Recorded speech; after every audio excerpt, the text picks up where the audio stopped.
राज्यामध्ये आज काही ठिकाणी पावसाची शक्यता वर्तवण्यात आलेली आहे। हवामान विभागाकडून येलो अलर्ट जारी करण्यात आलेला आहे। मुंबईच्या तापमानामध्येही घट अनुभवायला मिळते।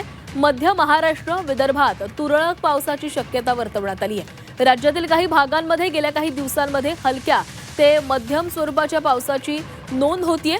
काही ठिकाणी उष्णतेच्या लाटेस सदृश परिस्थिती देखील निर्माण असल्याने कमाल तापमानामध्ये वाढ नोंदवली जाते।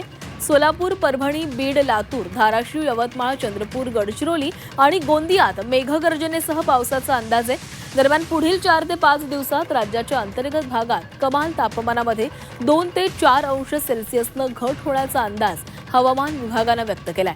काही ठिकाणी पावसाचा अंदाज व्यक्त केला जातोय। रविवारी मुंबईतील कमाल तापमानामध्ये घट दिसली।